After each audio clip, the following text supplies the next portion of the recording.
Directors of MSAD 27. Roll call. Christine Thibodeau. Shannon London. Here. Lavasser. Here. Amy Susie. Yep. Annie Tibbs. Here. Toby Jandro. Here. Lori, not here. And our students are on the trip in Seattle. Agenda adjustments. We have one adjustment. It's on the new agenda that is on the table. Under items business, new business, A, items for information, we're going to add an item 3 under new hires, FKES, educational technician 1. Do we have any sign up, any public participation? I don't think so. Nope. All right, financial statements. First, the approval. Oh, sorry, approval of minutes.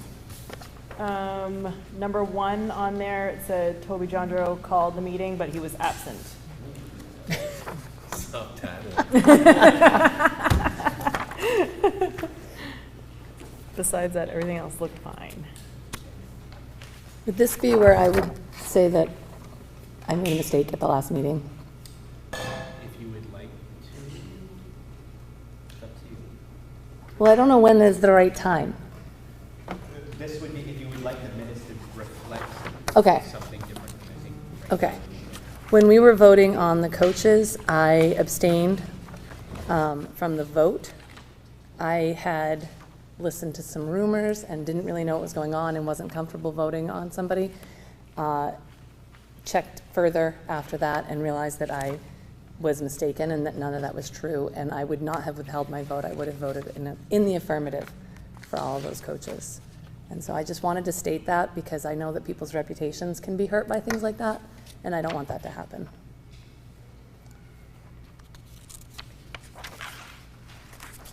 So, other than the change of who called the meeting to order, is there any other adjustments to the minutes at this point? Okay, I'll make a motion to approve minutes. Shannon? No, second. Any discussion? Seeing none, all those in favor? I have a good abstain, sorry, I wasn't here. Tanya loved the meeting, by the way. So anytime somebody doesn't want to come, I was very appreciative that he didn't tell me until right before the meeting, too. I liked that surprise factor. Yep, anytime.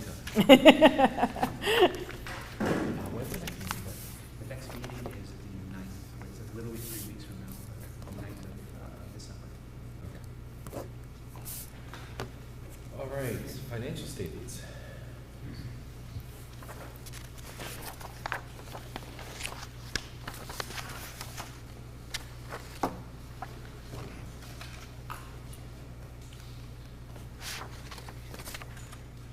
Lucy, is there anything that we need to know?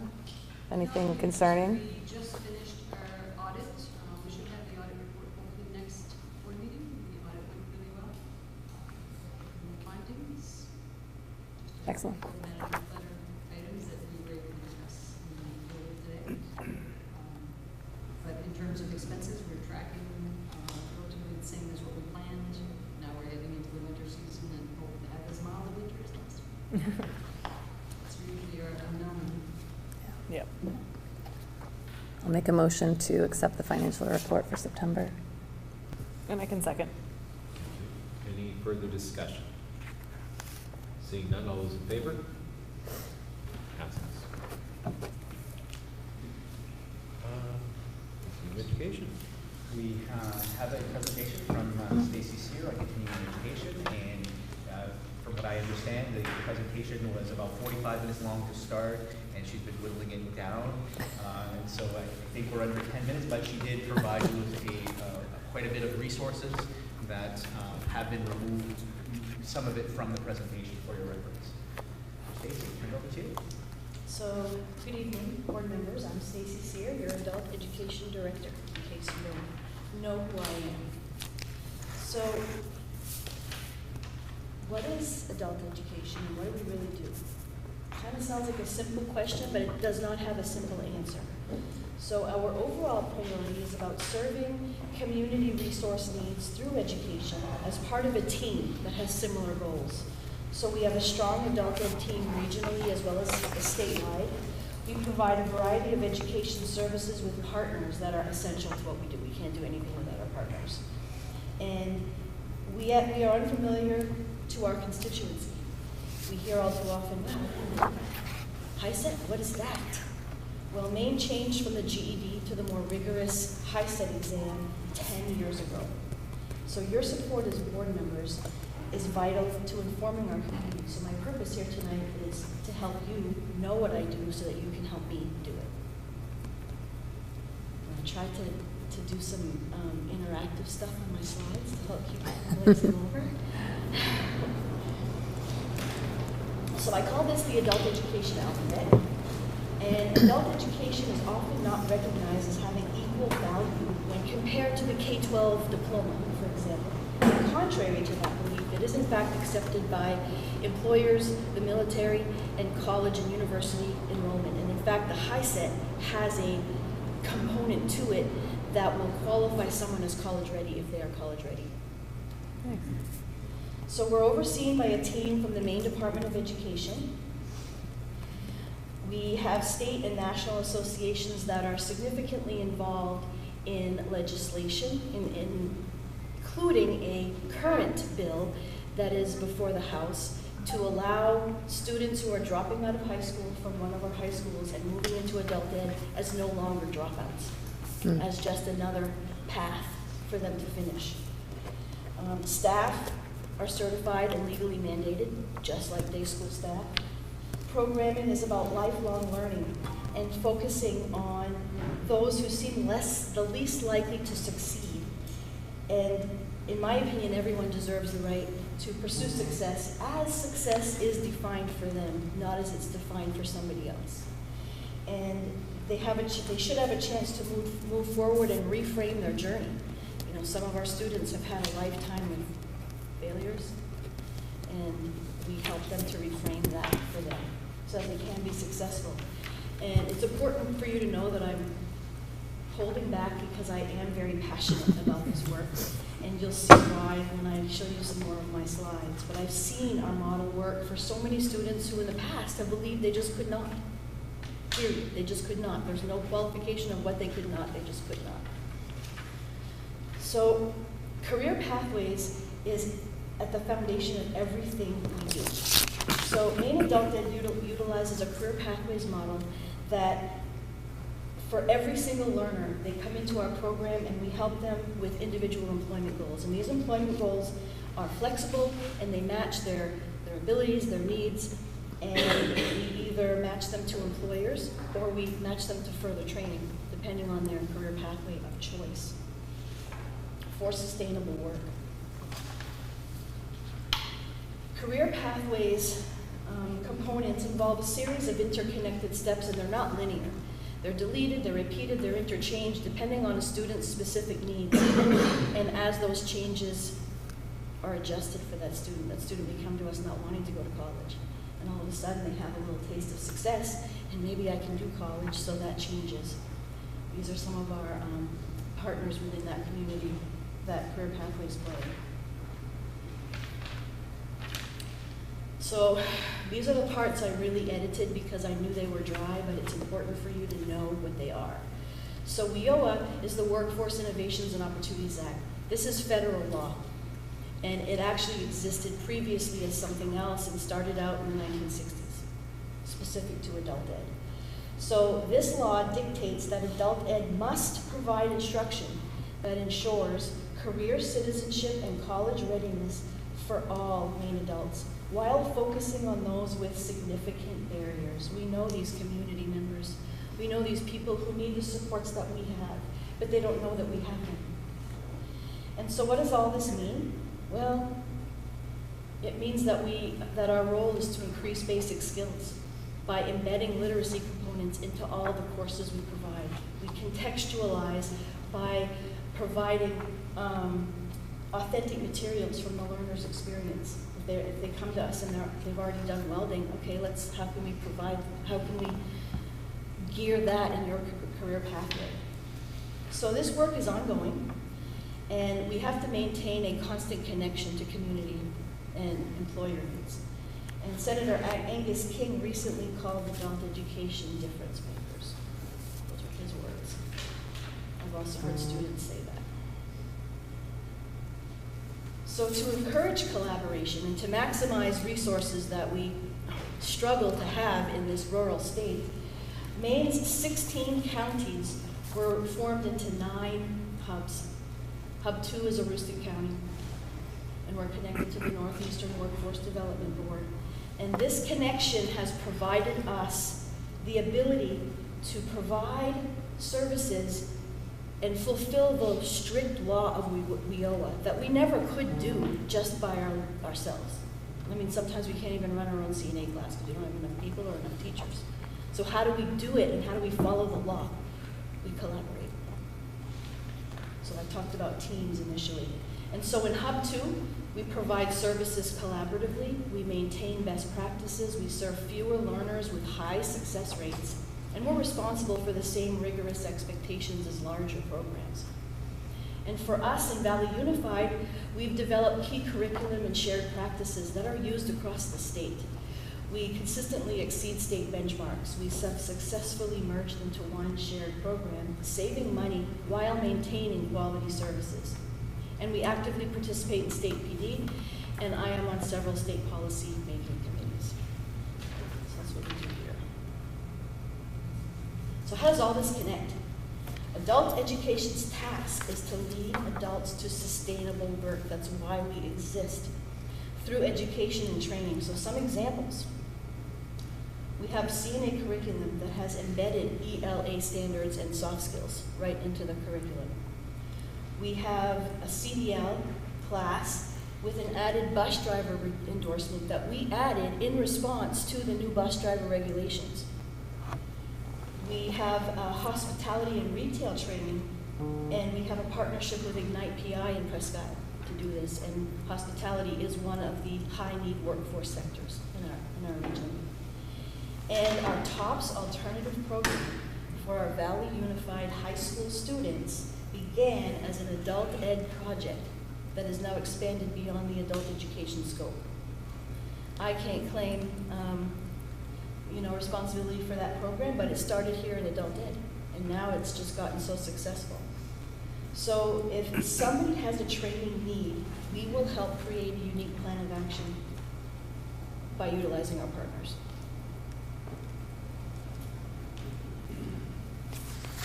So AFLA is something you sometimes hear in my reports, and this is a competitive federal grant that's connected to the WIOA law that allows academic adult classes to be provided at no cost. So yes, we charge for CNA and CDL and PSS, but high school diploma and college prep, that's all no cost to our learners. And part of that grant, we have to serve at least 3 people. We have to serve at least 3 of these categories, so high school completion, college transitions, etc. But I want you to notice that missing on this list is enrichment. So enrichment is something we can do. Some programs use it to bring in extra revenue. It's hard to do that in a smaller area like ours. But it's no longer our priority. It hasn't been our priority, yet the community sees us as an enrichment program. And that's not who we are anymore. And you've seen that law dictates that we do different things. So we can provide enrichment, but it's not our priority. And these are some of the things that I crossed out to make it shorter. So how does all this affect you, and why am I giving you this presentation? Well, some of you are new. A lot of you are new since, I can't remember the last, I don't know if I've ever done this, so I don't know when it was done before me. But local warrant money, the subsidy that we earn on that money, and in-kind services. So we're provided space. We have janitorial services. We have IT services. We have access to the CTE center. There's no charge to us for that. So those are the essential backbone that allows us to do everything else. Without that, we couldn't do all those other things. So this local program has been extremely fortunate to have the support of the board historically. I mean, that doesn't go unappreciated. So this partnership is so vital because we are all part of the success of our students, and our adult students are district students, even though they're not in K-12. And that will make a rippling effect for all of us. If our students are successful and they're working, that helps us as a community.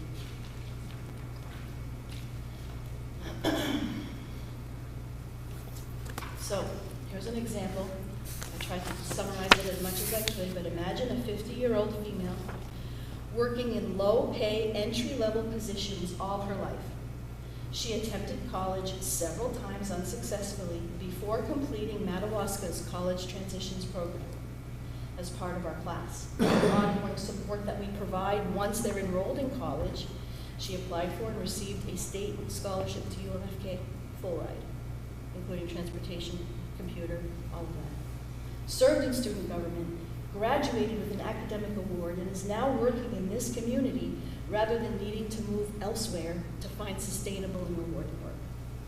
This helps all of us. Her success is now everyone's success. So I can tell you story after story. All these initials are students. Story of adults emotional when they learn how to believe in themselves. Adults who realize the importance of role modeling for their children. And young adults who finally learned more about adulting.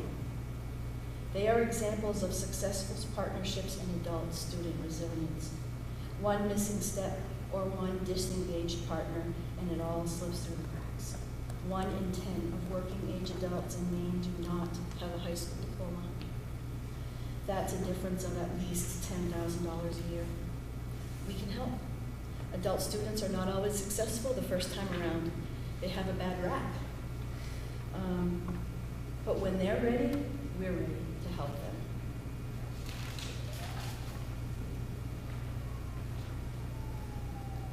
So some final thoughts. We're serving increasing numbers of high school age students who have dropped out, as well as adults with barriers. So we're talking learning disabilities, anxiety, drug abuse, all of that stuff.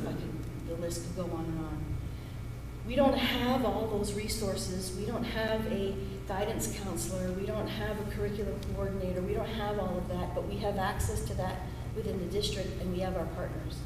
We have ACAP, we have the employers, we have vocational rehab, we have all these partners that we work with. And employers are in need of capable staff, and they're reaching out to us. I have healthcare facilities saying we need a CNA training. Okay, I have a CNA training. Get me the students, and we can run the training. So we have the tools to help prepare adults for the increasing number of vacant positions. Our communities are aging. We have positions that have been open for a long time and aren't being filled. We can help that. So my goal in sharing this with you tonight is to clarify misconceptions about what we do in adult ed, as well as to promote how we can contribute to learner success. We have the ability to be super flexible, more so than in other training areas like college or K-12. And I'll give you an example of the diversity of our student enrollment over the years. Last year we had a student in Jamaica using Zoom with my instructor in Madawaska as he prepared for NMCC enrollment. We have served ESL and citizenship students from Yemen, Belarus, Guatemala, Puerto Rico, and Cameroon. That's just off the top of my head, that wasn't even looking in files. Many who have subsequently succeeded in college, and these are the students who succeed in college above and beyond. They are the overachievers. And so we look at the whole person in our students. I couldn't say everything I wanted to say tonight. As you can see, there's tons of things crossed out, so I could shorten it by a few minutes. But please visit our program sites when you have a chance. Speak with staff to see their focus and dedication in action. I did provide some handouts for you so you could look at some of our information. I don't know if it all makes sense to you. I tried to organize it effectively. But I ask you to think about adult education in the ways I described to you here tonight. I ask for your continued support to help me serve your community by accurately informing everybody. I welcome your ideas because I certainly don't have all the answers. But I thank you for your time, and I can entertain any questions if you have them. You can reach out to me anytime if you ever have questions or want to know more. What is Thank enrichment? you. Excuse me? What is enrichment? Enrichment is the basket weaving and the the learn how to use your smartphone and the painting and the Non-career oriented stuff. personal Creativity stuff. personal enrichment. Okay, thank you. Thanks, Ms. Stacy.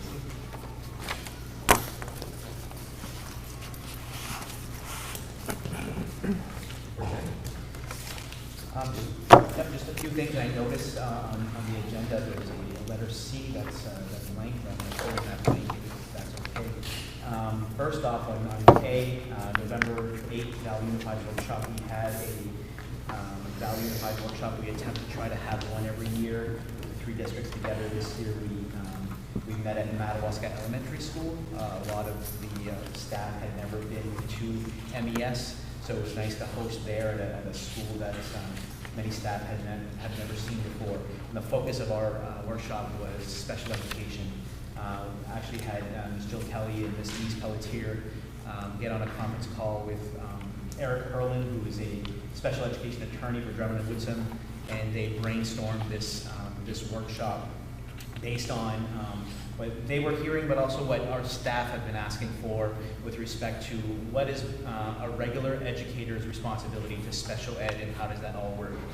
Special ed, as you know, is no longer its separate thing. It's all inclusive. It's all encompassing. So every educator in our buildings has a responsibility for a child's IEP and to make sure that they are part of the solution of making sure that that child's IEP is followed.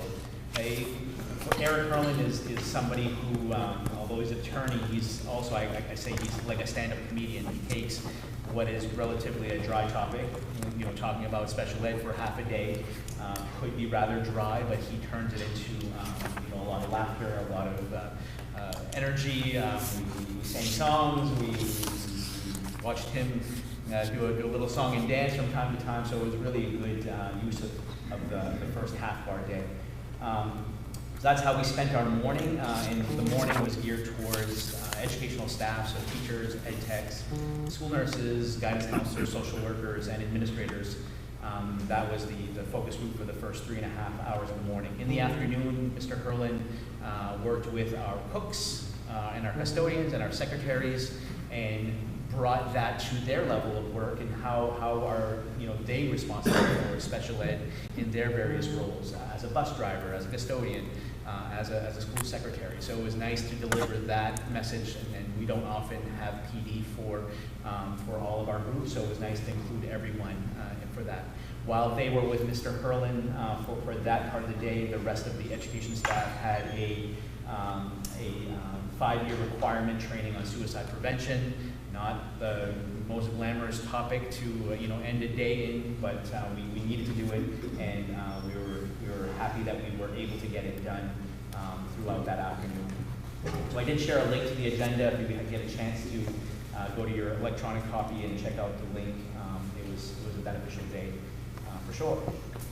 The second thing I have is administrative assistant HR feedback. So last meeting, you all approved an additional position at central office for an administrative assistant to focus on HR. I just need to thank you, because the individual that you have approved, and we have begun working with, Ms. Nicole Kemp, is fantastic. She's a quick learner. She's very thorough. She wants to do well. I sat with her on just my end on the Frontline Education Training Center, which is where people go to apply for our jobs, and she was like, "Is it okay if I dive into into Indeed.com and all these other sites?" I'm like, "Yeah, absolutely.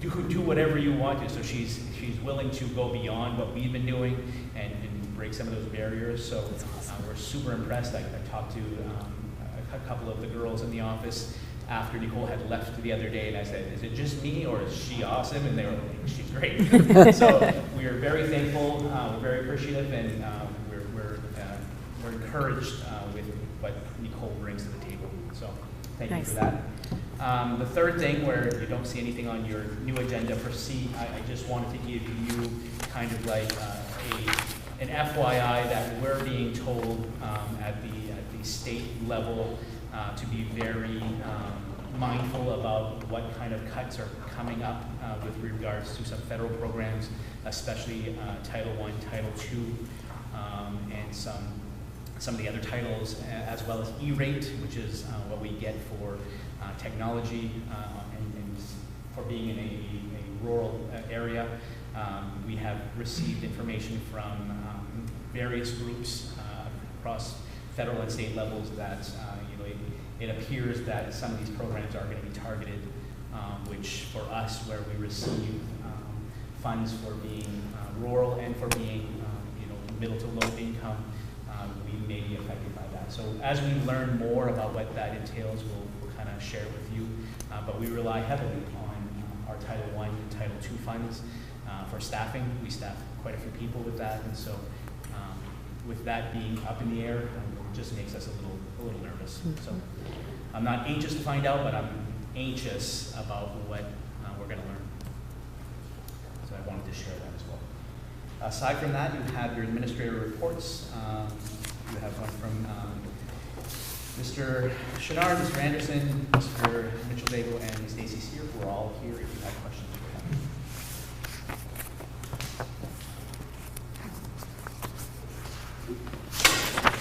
Mr. Anderson,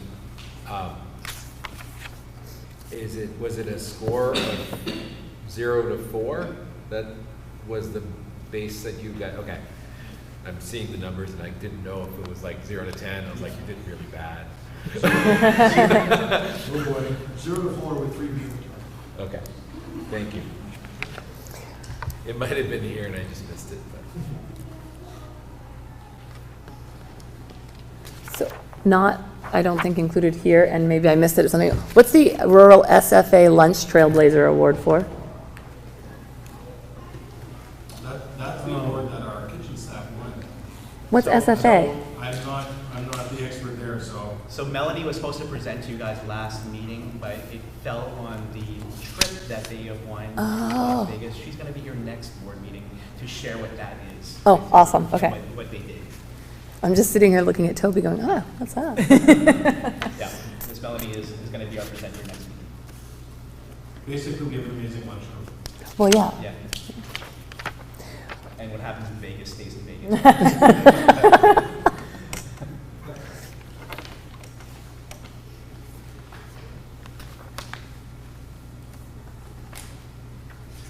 Anybody have any further questions for administrators? Are we want like a few more minutes? Are we good? Okay. Committee reports. So we do have a committee, policy committee report out. I want to preface this with the committee met last week, and we did look at some policies that we're not bringing to you, and that's because those policies are Title IX policies that are tied to the this August changes in Title IX. I reached out to legal counsel and said, hey, with the change in administration, should we hold off on adopting a policy that we're likely going to have to adopt again shortly? And they said, it's okay to hold off because there's likely a change. And our current policy is the 2022 version, which is the main standard. That's very, very close to what the federal standard is. So they had just advised that if we have a Title IX incident, that we contact them and have them walk us through whichever version is in play. So I said, okay. So I didn't want to just waste your time. They're very lengthy policies, and I just want to hold off until we know where Title IX is going. So the ones that you do have in front of you, the first one is JLCD. That is our administration of medication to students. We adopted that, I think, 2 years ago, not too long ago. And when we did, it was to include life-saving measures. At that time, we added the life-saving measures of epinephrine, which is the EpiPen, and also the Narcan was the other one. Now they're offering a third life-saving measure for glucose for those who are diabetic. Nurse Monique did look through this. She saw the recommended revisions. Obviously, okay with everything. Most of that language is in regards to that change in adding glucose to the life-saving measures. There is a section on section L where they put in a sunscreen thing as well. Apparently, there's been some back and forth about whether or not kids need a strip put on sunscreen. The policy says they don't, as long as they have parent permission. And it's not the sprays, it's the ones you have to rub. So that is also included in that. Nurse Monique has reached out to Dr. Hart, who is our school physician, who does the orders for these life-saving measures, and was fine about adding glucose to the list of life-saving measures. So that's what you have for your first read in that policy. It is boilerplate. It is what has come from main school management. There's that. The second one that we're bringing to you is JICI, which is our extracurricular code of conduct policy. You'll see that Mr. Doucette and Mr. Chenard primarily are looking for a couple of additions to the core value chart that you see on page 1 of 6. They've added a bullet for responsibility with regards to refraining from possessing tobacco, alcohol, or other illegal drugs, and then they've also added a bullet for engage in invested learning for exercising good judgment. They did want to also change some of the violations with regards to when a student is in violation of policy for drugs or alcohol. They wanted to make the steps a little more restorative, so not as punitive. You'll see that they struck out the 14-day suspension for all activities in their advocation for this. They're saying, you know, a lot of these kids want to stay in the program in order to, you know, to be able to succeed. So they're pushing for a substance use educational program that we can now offer.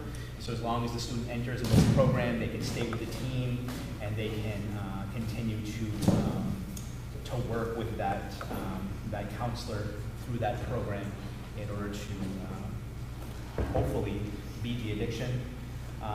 And you can see subsequently the second offense, eliminating that 28 days and then putting the 14 days in that second offense. And then you'll see the changes of the third offense as well.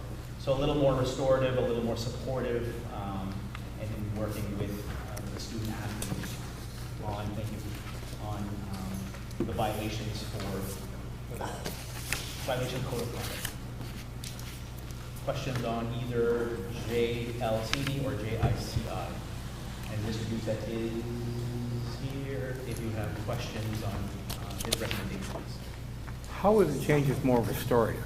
I see where they're less punitive, but what's the restoration aim? The question is, what's the restoration angle on So this? Thanks. the presentation is that this is less punitive. I see that it is, and that it's more restorative, but I don't get the restoration piece. Well, it's more about the educational piece.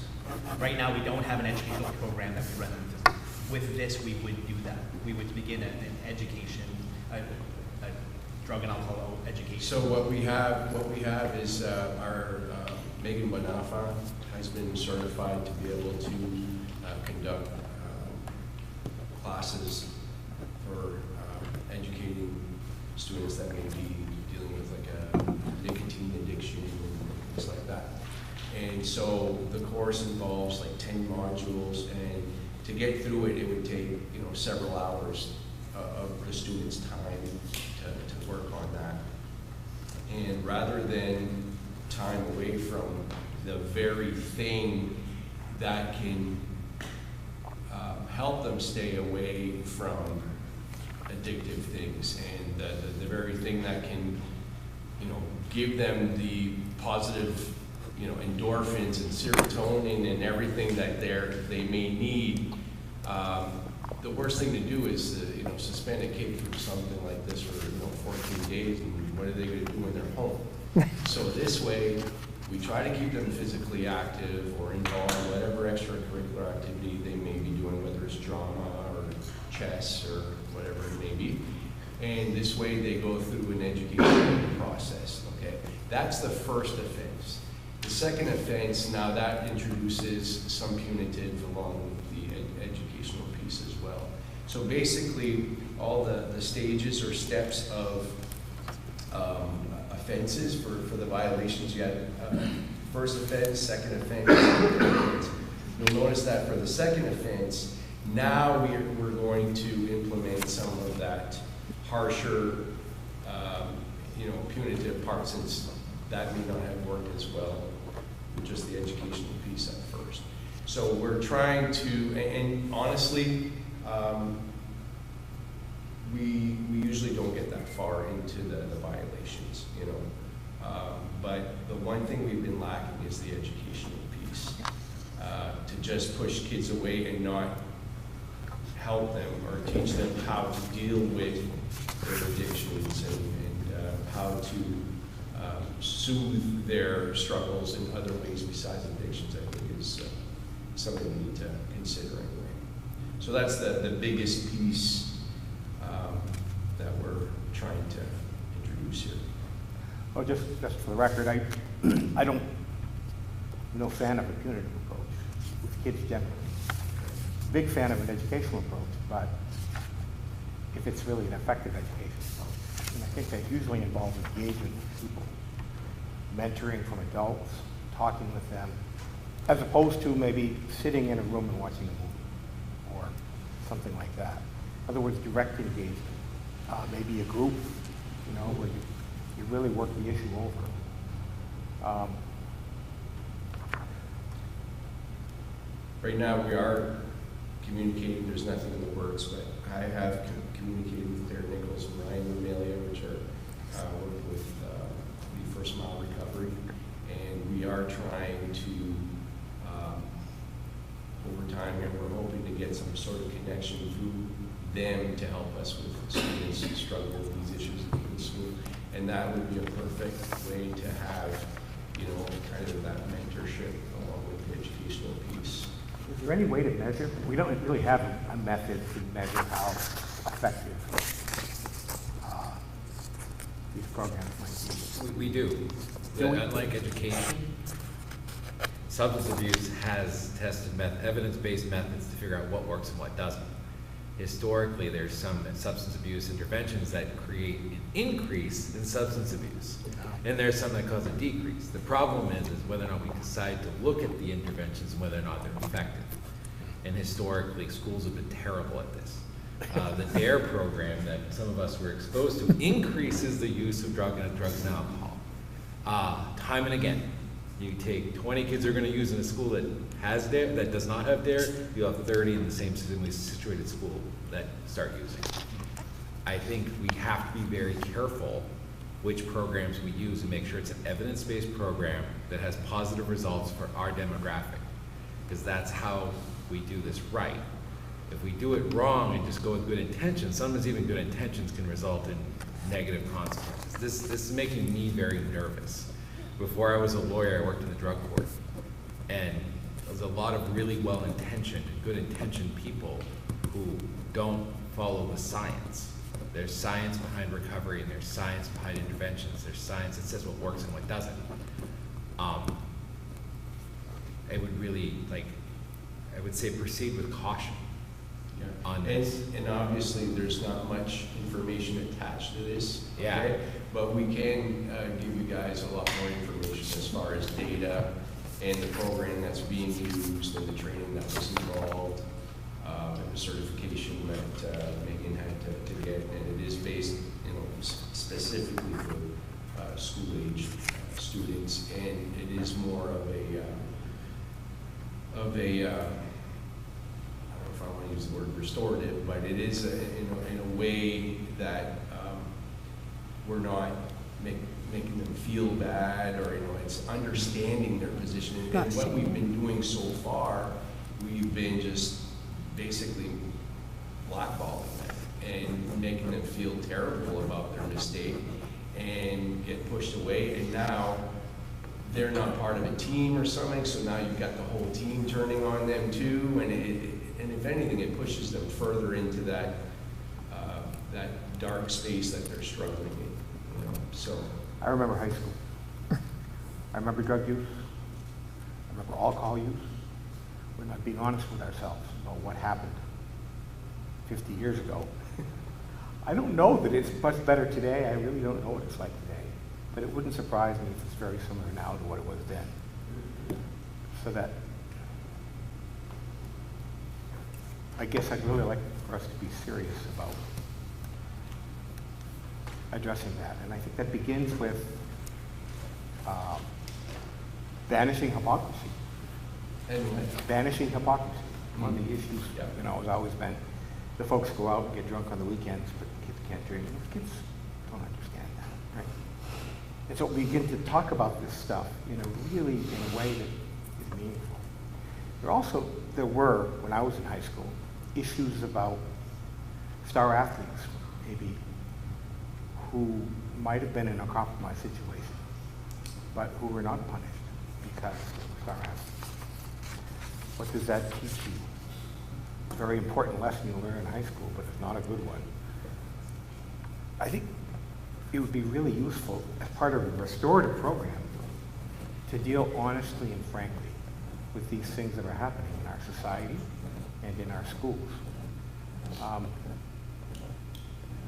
Because then kids aren't stupid, and they can assess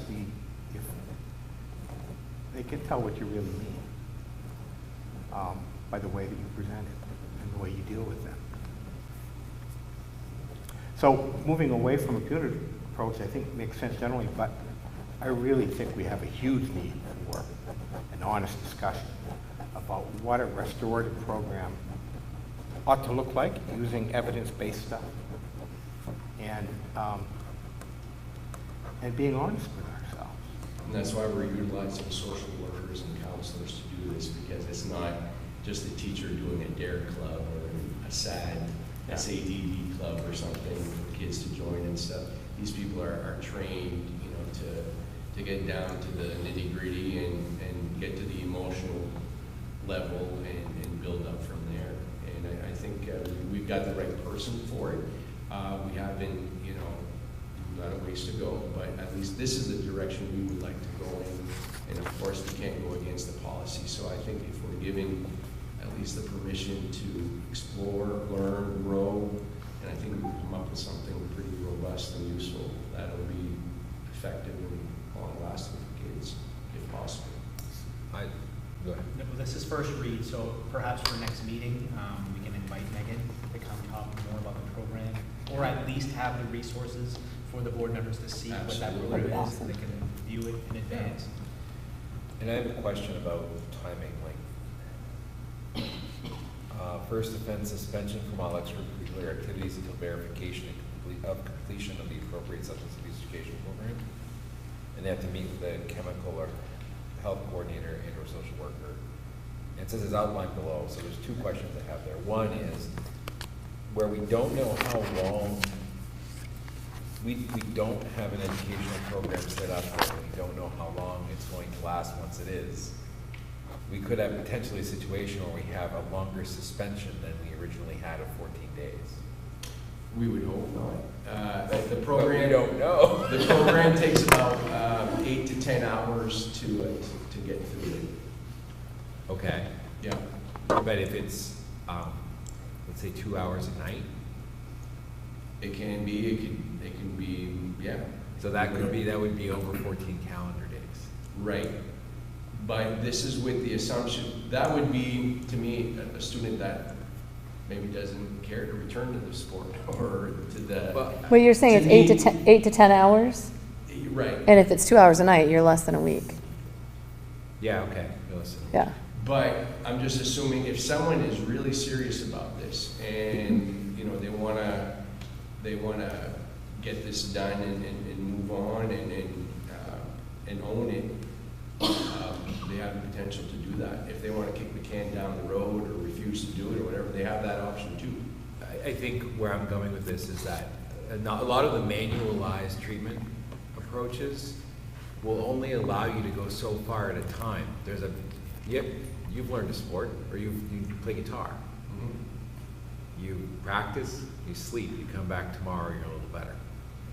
All the brain science around recovery isn't you just sit there and pound 10 hours of treatment and then walk out, I'm done, I'm gonna go play some soccer. Like, I think, I'm worried that I guess I'm just saying, maybe we hold off on some of these numbers until we have a firm idea of the amount of time that's gonna go into this, because I don't want it accidentally, and I know your intention isn't to do this, but where we don't know what's in the box, maybe setting a goal to complete the thing before you can go back might be setting ourselves up to create a more, unintentionally, but more punitive model than we are replacing. I think an easy solution might be just removing the word completion and putting actively engage in a program. Yeah, I think that makes perfect sense. And then there's also students will meet with chemical health coordinator and or social worker as outlined below. Is that another page? Yes. Okay. Yeah. Then On page 4. Okay, so that's just my concern, Steve, is I'm not really, I just want to make sure that we don't inadvertently make it worse. And some of these programs can take, like the really good ones, I think, take longer and are smaller bites, has been my experience. Yeah, So, for sure. You're looking down a very deep well here. What's that? You're looking down a very deep well. Well, I know, and there's Stick your no head in it. perfect solution without, hiring a full-time, a drug abuse counselor. Or, I'll make a motion to do that. Someone that can meet with them daily, every day, and if they're struggling at 10 o'clock at night, have a phone number to call, and, but I guess we're just trying to move away somewhat, it's more about following our PBIS model and trying to include education in this and remove a little bit of the harshness being felt. I think that's fair. Like I said, I'm just cautioned because I think maybe there's a possibility you inadvertently create a harsher system with your good intent. Yeah. Until we know what that program looks like, I think what Ben suggested makes sense. It's great. Also, the self-report consequences on the second offense and the third offense are gone. Why? You only get to self-report once. You only get self-report once. Because it's a way to get out of responsibility every time, right? I'm just gonna self-report because they're gonna find out anyway.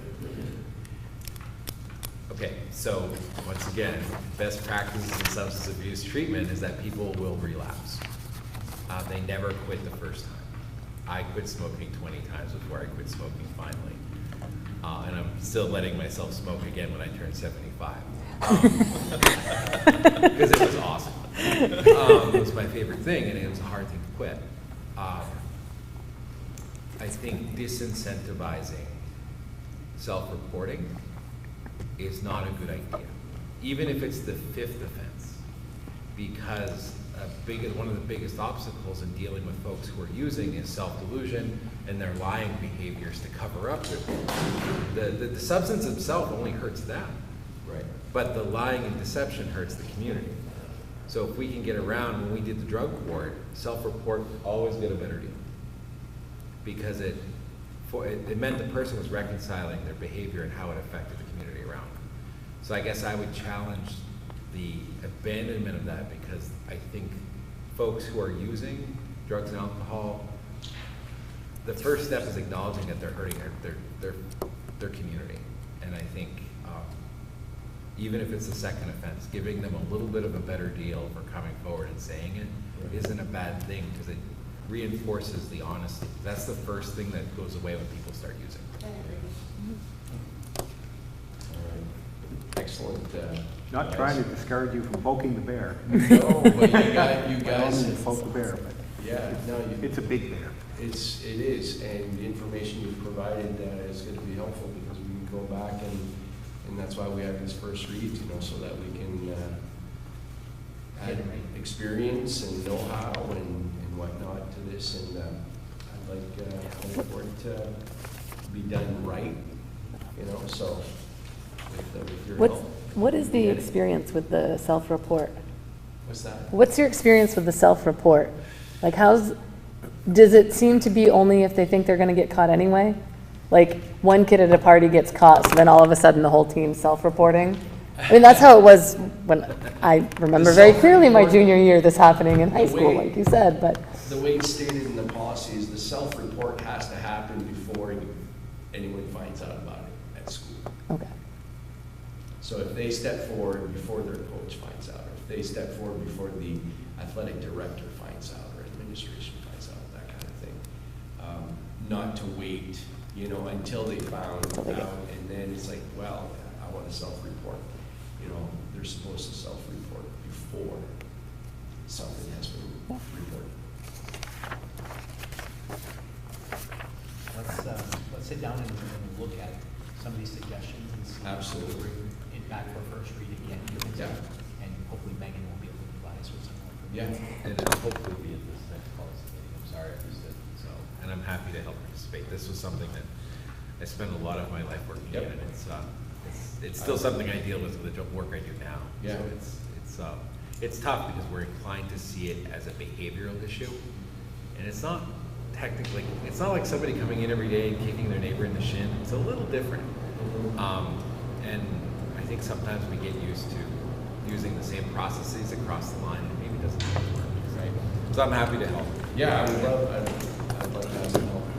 Do we We have, had somewhat of an idea of what direction we want to go. We can use some help. I think the first step is finding, if you can find an evidence-based program for the kids in the age group you're looking to target, that is 9/10 of the trip. Yeah. From there, it'll backfill And I itself. believe we have, Okay. but like the rest of the stuff that you were talking about, you know, I think we can.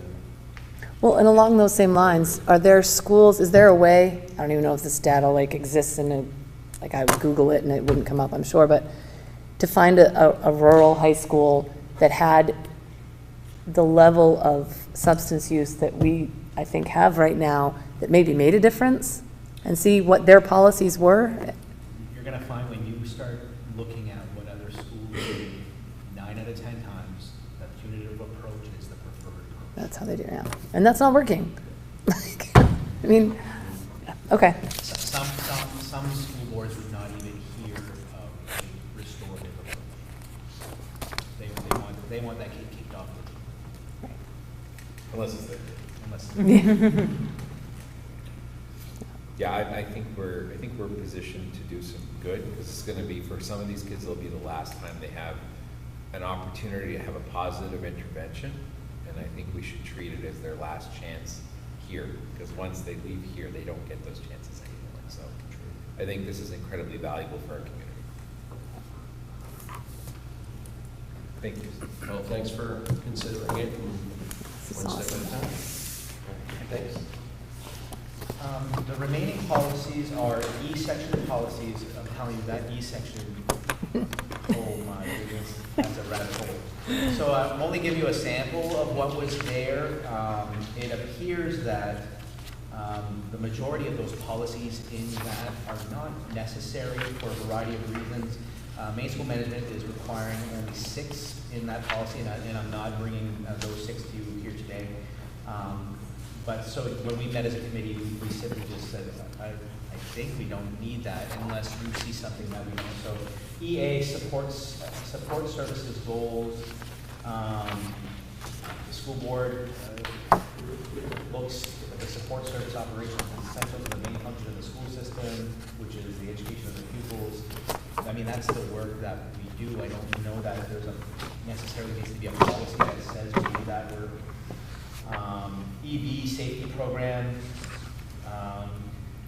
possible to protect all safety of students. I mean, these are just things that we do. I don't know that I need a policy to say that, unless you guys feel differently. Bloodborne procedure for access to bloodborne procedure. I mean, we have our procedures that are already in place that mandate us to do that. We have OSHA standards that we have to follow, and I believe OSHA I mean, is gonna capture all of that. Use of seatbelts, that's a law. I mean, we all have to wear seatbelts. Custodial services, yeah, our custodians have to clean, and that's what they're hired to do. And then building grounds and security, I brought that one because it's talking about keys, and we don't use keys anymore. We use fobs and badges. And, I mean, I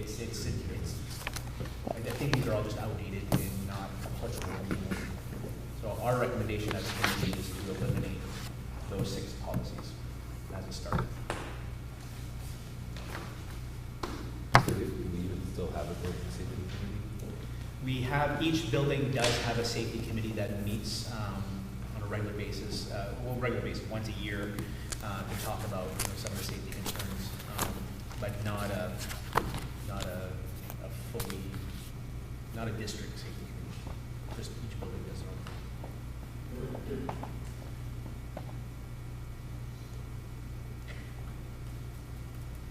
I'd make a motion to approve the removal of these policies. And I'll second. Any discussion? Seeing none, I'll shut my mouth too.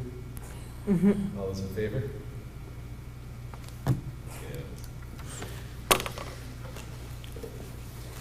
Under new business, we have a retirement announcement. We should have a letter in your packet. For Mr. Stilwell, will be retiring as a cook helper at Community High School effective May 15, 2025, and that is from Linda Foster. I'll make a motion to approve the retirement of Linda Foster. I'll second. Second. Any discussion? Shannon. Shannon. Seeing none, all those in favor? Passes. Under new, we have no resignations, no transfers. Under new hire, we have 3 new hires. The first one, you should have a letter from Ms. Stacy Sear, and they are recommending Hannah Chassis as the new MSAD 27 Early Learning Center Early Childhood Assistant. I'll make a motion to approve the hire of Hannah Chassis as our early childhood assistant. And I'll second. Thank you. Any discussion? Seeing none, all those in favor? You should have a recommendation email from Mr. Ricky Labby. He and Mr. Neto received an application and interviewed Mr. Brian Dubois. Brian has worked some 40 years at Heritage Shop and Save in Madawaska, and decided he wanted to try some other things. He's been very effective in pursuing his bus driver license. I thought I would race him, but he's definitely outdoing me in this process where he just told me a while ago that he might be able to get his permit, as I said, quite soon. So Brian has been working at Fort Kent Elementary School as the night custodian, as a sub, and hopefully with your approval, he'll be one of ours. Motion to approve the hire of Brian Dubois. And I'll second it. Any discussion? Seeing none, all those in favor? Should we tell him? He's right out in the hallway, right? And then we added an adjustment tonight, and you should have a letter from Ms. Jill Kelly and Mr. Kevin Anderson, and they are recommending Morgan Newman as the educational technician one-on-one here at Curious.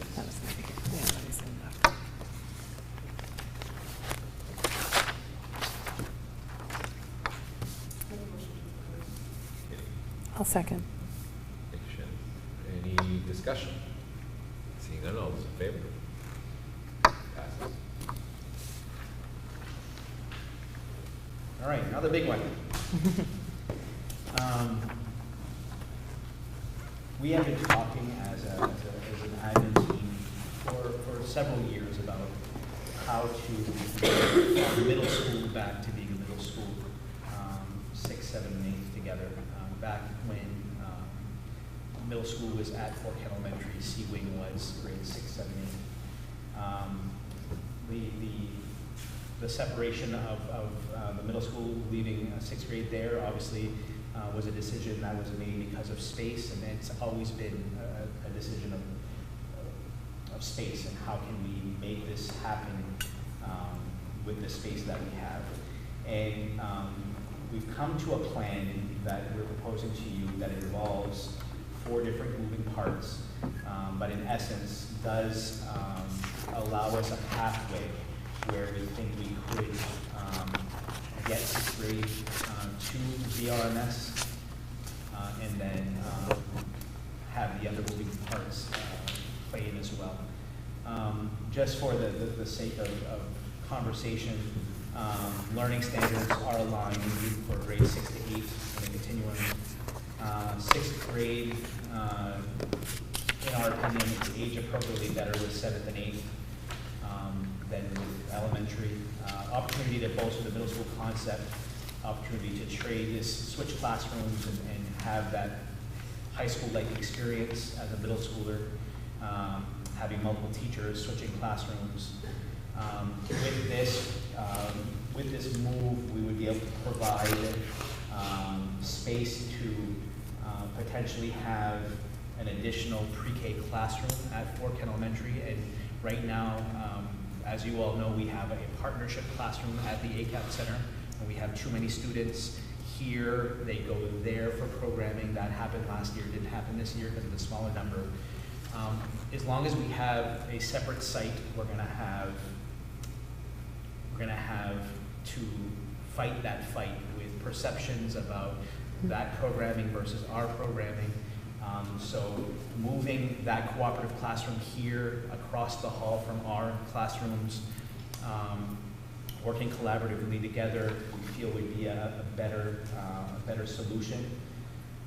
So that's part of how we can get grade 6 there, but in order to do that, we'd also have to look at moving our daycare center, the Chippy Center, and we can talk a little bit more about that as well. Moving that to ACAP, so they're freeing up a space by moving their pre-K here. We're freeing up a space by moving our daycare center there. And part of that is because we're going to be mandating in 2028, we're going to have to, all school districts in the state of Maine are going to have to take over what is currently known as CDS, servicing 3-year-olds under special education. We're going to have to do that here because schools are taking that over. Some schools have adopted it this year as an early adopter, and there's some incentives with that. They're offering incentives next year that we're looking at as potentially taking advantage of if we do this. ACAP is ready to be our partner in them servicing the birth to 3-year-olds, us servicing the 4 to high school age. So basically specializing in what we're good in. Our current daycare situation was founded under the adult literacy branch, and Mr. Karen is the best person to speak about how that all came about and how it's all evolved. But essentially, that adult literacy program has phased out over the years, and we see the funding for that also phasing out. So what we've been able to apply from these programs in order to run that daycare center now seems like it's going to be more and more subsidized by SAD 27 because of the costs associated with that. And so Lucy just crunched some very basic numbers, and it looks like very soon it's going to cost us about $78,000 a year to operate that daycare center. That just comes from taxpayer money. So we're looking at ways to trim budgets because we know we're going to have some tough budgets. If we can hand over a program there, not close it, but hand over a program to an entity that wants to take it on, I think it's the best model where we're not interrupting services. We would offer them our staff, and they would accept our staff. What we propose though is a trade and exchange of one staff to one staff. We have Melanie Poirier, who is the lead teacher in our program. She's Maine State retirement vested. We would not like to interrupt that. We'd like to keep her as an SAD 27 staff there and exchange their teacher, who's going to come here for the 4th grade program, would remain their staff. So we're just exchanging staff as to not interrupt that and not hurt anyone's long-term retirement goals.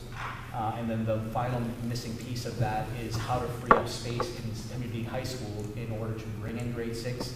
And we would be looking to move Stacy's office out of there into the Chippy Center in the space that we create there, and create a classroom space with that. We also have a big classroom that is upstairs that essentially could have a wall to make 2 classrooms. So we feel through that and through the other classroom, we can make some additional classrooms to bring in grade 6 and resurrect that 6th grade concept.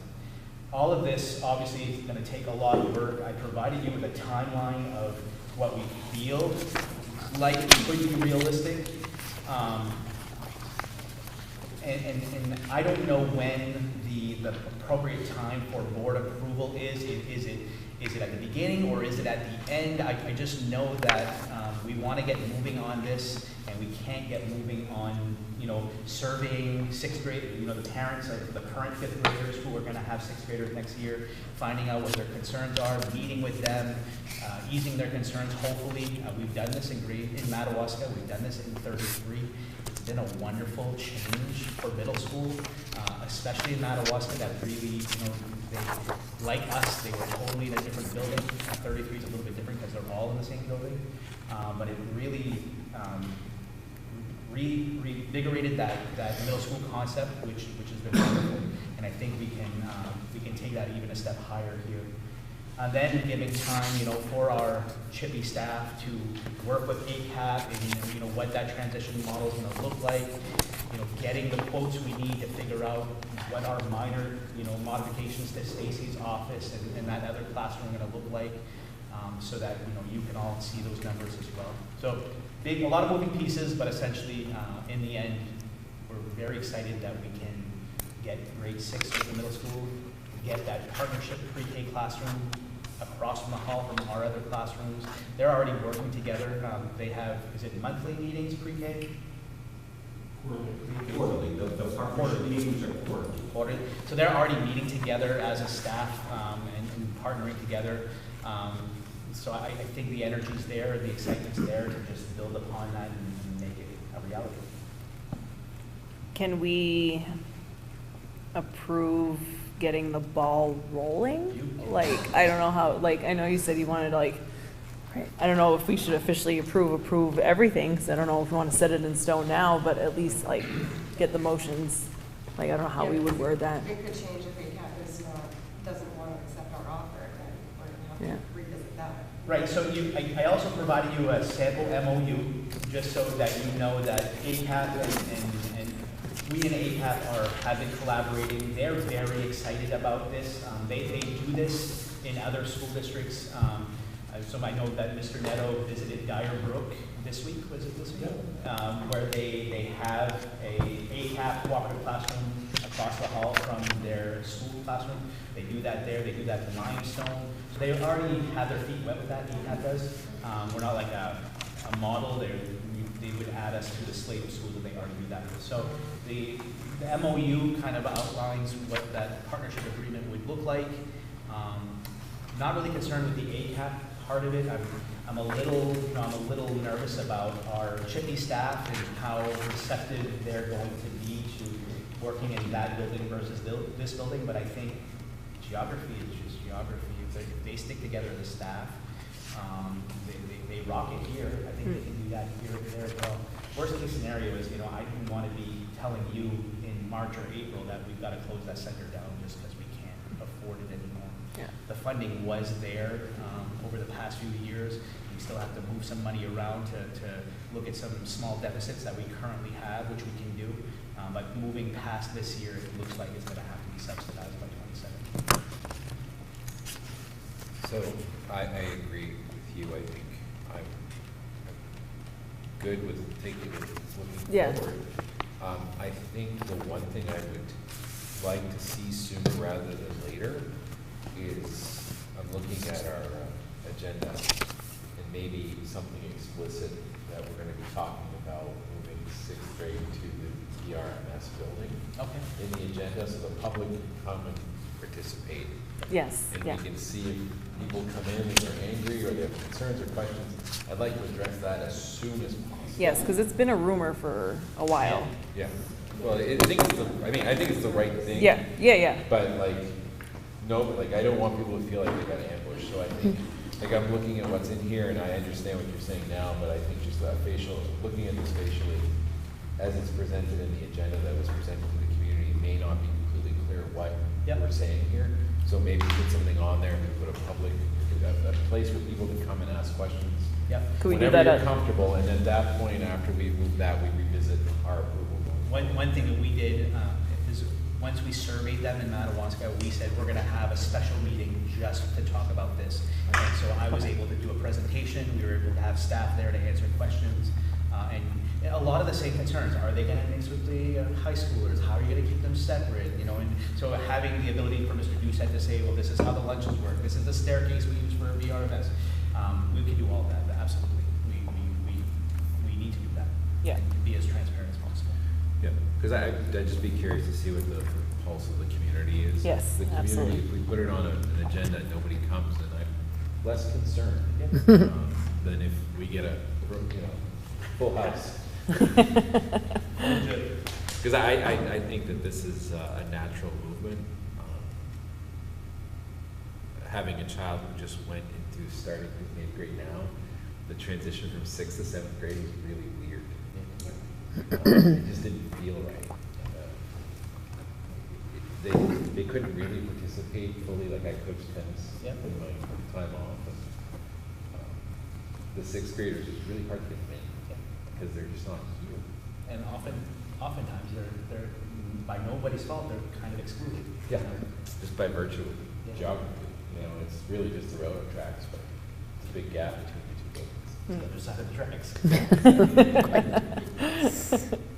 So, I mean, I don't know. I guess, anybody else have any thoughts? I like that, going, If I could, I agree with you. I think that transition from 6th grade to 7th grade is very awkward right now. I'm equally excited though about the transition of value at the early childhood level. Just having the ACAP classroom in this building, and to Katie's point, the MOU in your packet, we co-wrote with ACAP. So, we sat down and said, what does this look like based on, other partnerships that you have, and we crafted it to fit the vision of what we have in mind. And they're so enthused. I mean, the University County Action Program, the Head Start programs, they have been using a high school curriculum in all their centers for years. And they have said, if your teachers don't want to use high school and they want to select something else, we will use what your teachers want to. So they really want to come in and have the same type of programming. And no two classrooms are exact replicas, right? And so that's not what we're looking at, but the same type of programming, the same types of standards. They're also very excited about having a really highly qualified early childhood staff already in place, because they face challenges in Yeah. recruiting high-quality staff. I'm happy. And I think that Melanie Poirier, remaining an SAD 27 employee, is more than about Maine State retirement. She can now function as a liaison between that early childhood program, including the 3-year-old program, and stay connected with what's happening in terms of curriculum with SAD 27, and she becomes a bridge that closes any disparities. Going to be a big responsibility, but she's a very capable educator. She can pull that off. So I think those transitions will be much smoother and more seamless. Absolutely. I'm just happy that we have ACAP there as a resource. And I wasn't sure if this was already like kind of talked about with them. You know what I mean? I was kind of scared that they would just like, no, and then what? You know what I mean? But at the same time, I felt strongly about this for some time. Like, I just don't feel like daycare should be part of our budget. You know what I mean? I